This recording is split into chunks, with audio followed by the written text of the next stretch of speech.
Hello and welcome to Message to the Masses with Tesa. I am your host and publishing consultant, Tesa Colvin, and we're here for the entrepreneurs, the speakers, the leaders who are using their books to facilitate a movement. But we're not just talking about books. We're diving into the heart of your big why and why it's so important for your message, that powerful story, to be a message that you share with the masses. And today we have none other than Tanya, Miss T.L. Jackson. Hi, she is speaker, motivational teacher, and author, and I'm so excited to have you here. I'm so excited to be here. So let's get into it. Okay. Tell us who you are. Who is Tanya? Well, my name is Tanya. I'm a mother of 3 children. They're grown now. Grown children.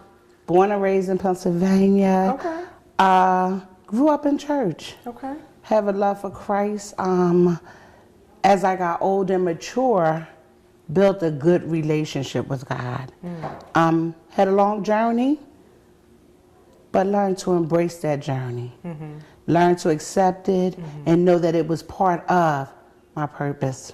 I love that. You know, a lot of times, just as women and as just people in general, we think that because we have some ups and downs in our journey, we must have did something wrong. Yes. We must have stumbled off the path somewhere. Maybe we made a wrong decision, but it all works for our good, right? Yes. So I love that you shared that. So here's what I know about you. I said it, you are a teacher and you're teaching the real. Yes. No fluff. No BS. No. But given just the unadulterated truth. And so I know it's not easy. No. What happened on the journey that made you just want to be like, I'm going to be real with you about this thing? What happened? Well, with my journey, so much tragic things happened. And it always seemed like it happened to me. And I'm one of those that, why me? If something can go wrong, it will go wrong for me. Right. But going to church and you praying and Lord help me and trying to live right and live how the Word of God tell us to live. But then you still struggling back and forth, the flesh, the spirit. I still want to do me a little bit. But at the end of the day, whenever I went through something, I always came back around to, Lord help me. Lord get me through this. And a lot of the situations that I was in, I didn't know if I was going to make it out of it. Wow. Did not know at all. Wow. Until I called on God. And then not only did you make it out of those situations. Made it out of them. But you made it out, but the powerful information that you have.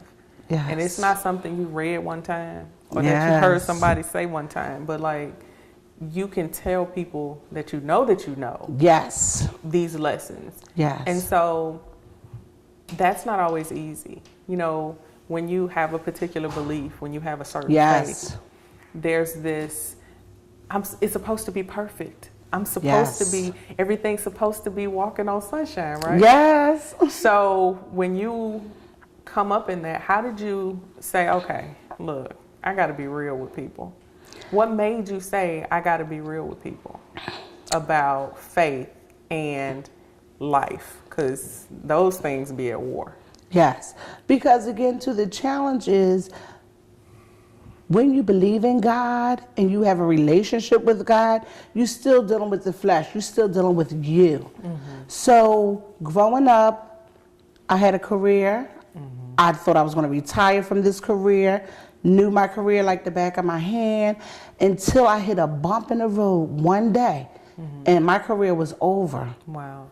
And it was over then. I said I had to trust in God because no one else could come to my rescue. No one else could help me. I was involved, I think it was like my 4th incident with the bank. And it was just that incident that said, I'm done. I felt like I was constantly going back because that's my career. That's all I knew. I was going to retire. I was okay. I was comfortable. Right. But when you serve in God and you have a relationship with God, sometimes He have other plans for us. So let's talk about that. Let's get real about it. Like you got the career. You know, we all had that idea of what our career was going to be. I'm not going to even go into me. But you were in your career. You were in there. And so 4 different times. Four We're not different talking times. about, oh, I think this might be bad. We're talking about life and death situations. Yes, exactly. At a bank, so you can imagine what Yes. she means. How do you walk away from that and say, okay, that was more scary than what's on the other side of stepping away from it? How do you get to that point? The first couple incidents that I had with the bank, I was determined not to allow no one to change my path. I'm on a path of, this is my career, I'm going to retire from this, and this is what I'm going to do. So I kept going back to what I was familiar with. I was comfortable with it. Oh, no matter how I bad didn't it was. study, it didn't matter how bad it was. How many times have we done that? Exactly. When you know something, that's what you gravitate to. But in the meantime, in the midst of it, I'm going to church. I'm hearing the word of God, and I'm hearing about faith. I'm hearing about what God can do for you. And you go to church and get preached too, but I never thought I would be faced to dealing with a direct relationship, a direct order from God. Wow. Until that 4th situation, I didn't know what I was going to do, but I knew I couldn't go back. My body, I couldn't, my mind, my body wouldn't even allow me to. Wow. I said goodbye. This was it. And then being home for a while and not knowing, and in the pity party, crying and needing people to tell me it's going to be okay and this, that, and the other, I had to learn. And the way I found relief was praying, getting into that word, and really starting to talk to God and have a real conversation with God. I love that. And so here's the thing that I don't want us to glance over, because a lot of times when we're on a journey in our lives, spiritual, anytime we think, okay, I've made this decision, I've committed my life, and things are going to be perfect. Yes. And then challenges come. Yes. And we're like, what just happened? Yes. And it's decision time. Do I keep believing, or do I believe what I see with my eyes, which this is a mess? Yes. This is not how it's supposed to be. And so I love the fact that you went through that and like back to back. So you have that arsenal. And so here's the question I want you to prepare to answer for me. Okay. How did you keep going and not feel like God wasn't listening to you? But don't answer it yet. Okay. We'll dive into that because I know we've all been there. We'll dive into that as soon as we come back from this short break.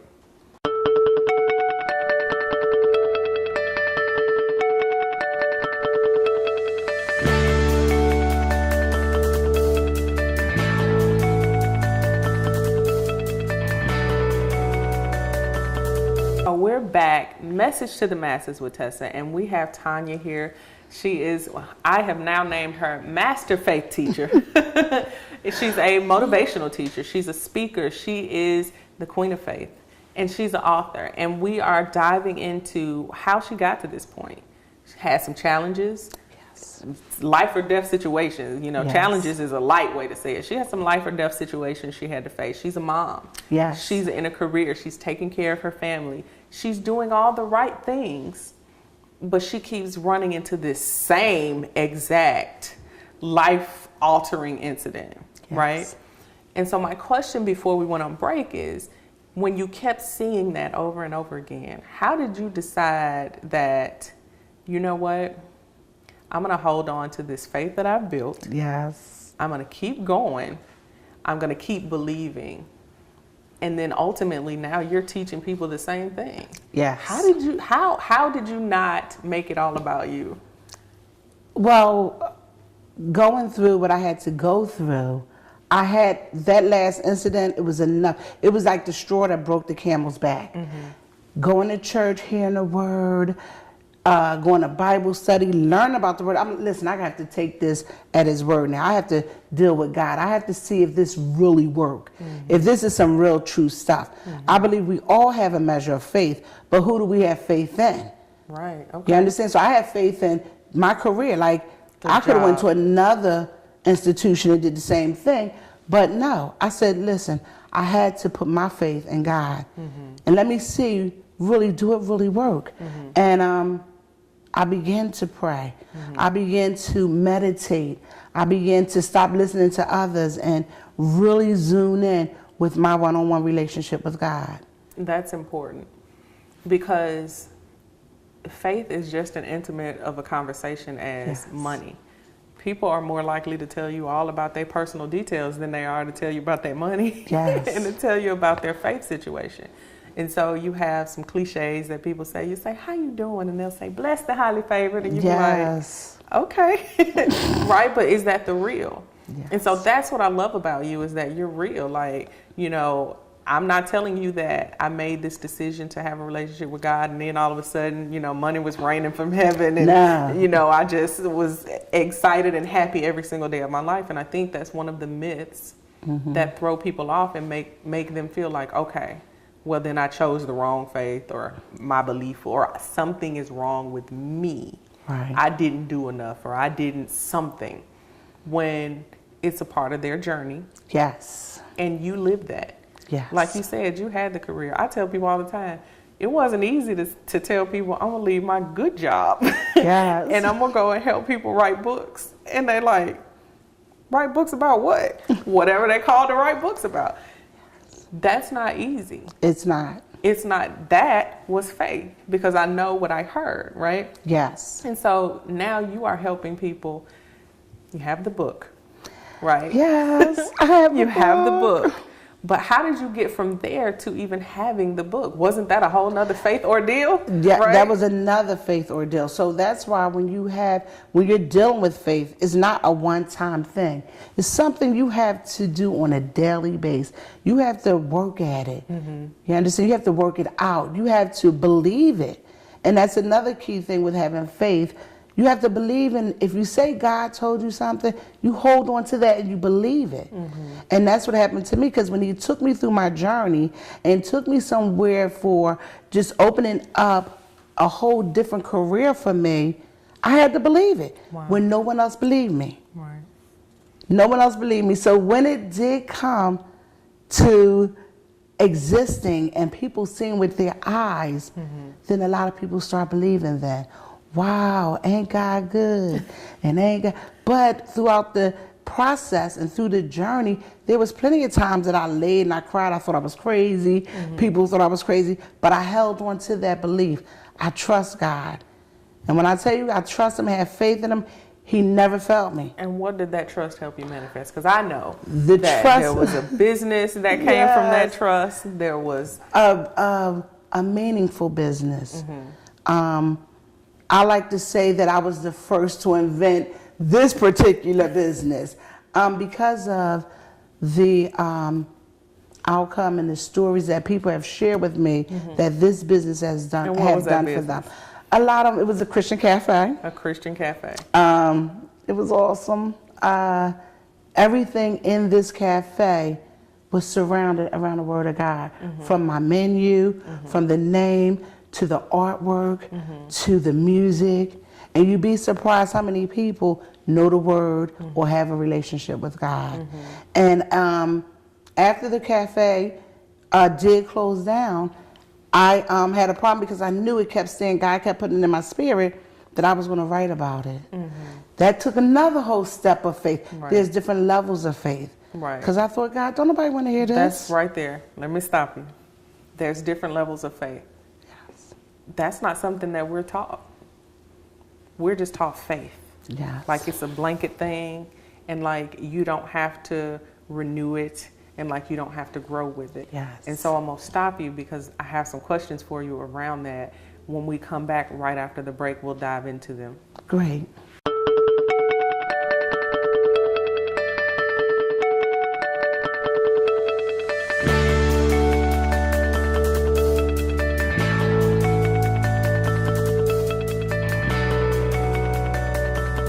Hey, I'm Tesa Colvin, host of Message to the Masses and publishing consultant at Borrow My MBA.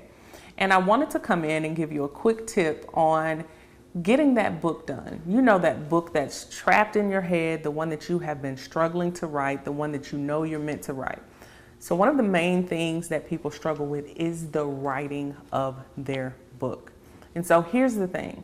Before you put pen to paper, before you put fingers to keys, you want to know one thing first, that a book is a conversation. A book is simply you trying to have a conversation about your experiences, your expertise, your skills, and the reader needs that information from you. So in addition to knowing that this is a conversation, it's between you and multiple people, you want to make sure that you're answering the questions that they have. Why is this important? It's important because it keeps you from getting writer's block. It keeps you from feeling like you are writing or talking to yourself. And so what I call it pre-writing. Sit down, do some pre-writing. Think about all of the questions that you find yourself answering over and over again, whether it's about career, relationships, faith, ministry. What are the questions that people ask you all the time? Make a list of those questions. If you are an expert when it comes to parenting, maybe you have Russell twins and they made it and you did too. Sit down, map out, list out all of those questions that you get frequently. And when you begin to write, focus on answering those questions.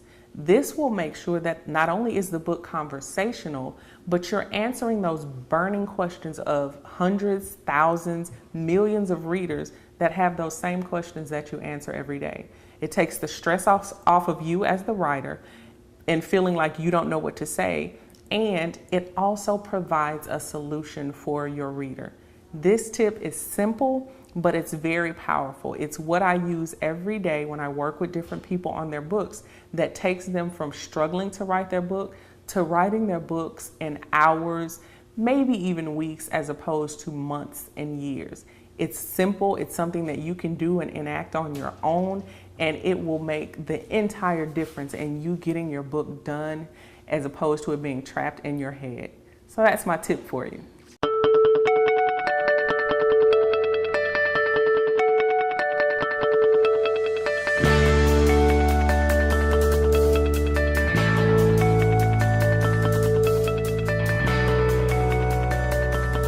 Are back with Message to the Masses with Tesa, and we are diving into faith with Tanya. And the reason we're diving into this is before the break you said something. There are levels to faith. Yes. And we've already talked a little bit about how the book came about, but you mentioned that that was another level of faith for you. Yes. You had to have faith to leave a job. You had to have another level of faith to start a business. Yes. You had to have a whole nother level of faith to write a book. And each one of them, it was stair steps. Yes. Like, that's something that we don't talk about. You know, we use faith interchangeably, like it's a blanket Yes. statement. Mm-hmm. And so talk a little bit about you writing the book and how did you infuse that lesson into the book? And well, after going through what I had to go through, I thought it was all done. Great, cafe is done, Did the successful. People told me some great stories. I loved it. Everything was good. But then God said, I took you through this to reach back and help someone else. Wow. So I'm like, well, how am I going to help someone? I mean, what am I supposed to do? Just get out and keep telling everybody, oh, I had a cafe? No, your journey. It's so many people that's in careers or jobs that they're not really happy with, or they know that's not their purpose. It's like it's something else Right. that I was supposed to do. Mm-hmm. So getting the book together, I wrestled with it. And I know it was of God because I wanted somebody else to write the story. I was like, okay, let me get a ghostwriter and let somebody else write this story. And I'll tell them what happened a little bit and they need to write it in. But God is so good. Again, wrestling with, no, you want to get this story out. Right. And I'm going to send someone. Mm-hmm. Okay, Lord, and whenever you're ready to send me. Story. And it will be your story. Tanya, you tried to give away your story. I tried to listen. I knew it had to come out. I knew that the story had to be told because it's here to help someone. Mm-hmm. But I didn't know how. Right. And when God tell you, sometimes again, with faith and believing, okay, well, who you want to send? Right. And that's how good God is. Right. And He sent someone in my life, and oh my God, it was just so wonderful. It was beautiful, the experience. And in the beginning, once I let go and trust God, it came so easy. Wow. Very easy. So let's go back to something that you said. You knew your journey was meant to help someone else. Yes. That's so powerful, and that's what leadership is. You know, leaders, they basically volunteer to go out front and figure it out and basically get on the front line so that they can tell people, don't walk there. You know, it's a pothole right there. You know, it's a ditch right there, you'll fall. For people who help other people with businesses, don't do this the easy way. And you are doing the same thing. First, you're saying, listen, if challenges come, it doesn't mean you did something wrong. Exactly. It's a part of your faith journey. Focus on the faith. Yes. That's major. You know, that's important because, you know, you need a level of faith to get out of bed in the morning. Yes. You need a level of belief to say you're going to face the day. And so tell us the name of your book. The name of my book is I'm Not a Hypocrite, I'm Human. Love it. Yes, it's awesome. Good. From different people that read the book, even people that I really don't know come up and say how they can relate to it and how the book is currently helping them. And that's all it was all about, is to help inspire and encourage people. Because sometimes on our journey, we want to go into some sort of sometimes depression, or I can't do it, or I'm ready to give up. And God will send someone to say, no, dust yourself off. And even get with back the up. This is a part of this journey. It addresses the fact that we're human. Yes. It didn't say I'm perfect and I have perfect faith. It says I'm not a hypocrite, I'm human. Because those are some of the feelings that people feel when they are struggling. It's a wrestle with faith. It is. You know, you have to tussle with it to hold on to it, because sometimes it's like it's slipping away, right? And so when you do that, you know, and you have that title, it speaks to real people. Yes, it does. You know what I mean? Everyday real people. Not condemnation, not shaking your finger at them and things like that. That's powerful. You know, oftentimes we think about leaders, we think about corporate, we think about, you know, maybe even military or something like that. But this right here, you're a leader. Yes. You have gone down through some things, right? You have gone through some things and are bold enough, faith-filled enough, to tell people, listen, this person you see today, this didn't happen overnight, but it's possible. Yes. And so with that, I want you to please share with us one quote, scripture, maybe an affirmation that you use to help you, you know, snap back with your faith. What is it? Share it with us. Well, one of my favorite ones out the many is, I can do all things through Christ, which strengthens me. And he didn't say some things, but all things. And I tell anyone, if God has given you a vision, or if you have a yearning to do something, hold on to that belief. Because if you believe it, faith and belief will get it done. Wow, that's good. How can people find you? How can people find you in the internet streets, as I like to call it? How can they connect with you? They can email me, tljackson318@gmail.com, or you can go on Facebook, Instagram. I'm Not a Hypocrite, I'm Human. And you can find me. I'm right there for you. So much. Remember that you can find her on Facebook, on social media. I'm Not a Hypocrite, I'm Human. Thank you so much, Tanya, for spending this time and having this talk with us about faith and how it really looks. Thank you so much. How faith really looks. I appreciate you. And I want to thank you, the viewers, for just spending some time with us today. And remember, your experiences, your journey, your skills, someone is waiting on you to share that with them so that they can live their best life, build their best business, have the best career possible, and so much more. And it starts when you get that book done. Until next time.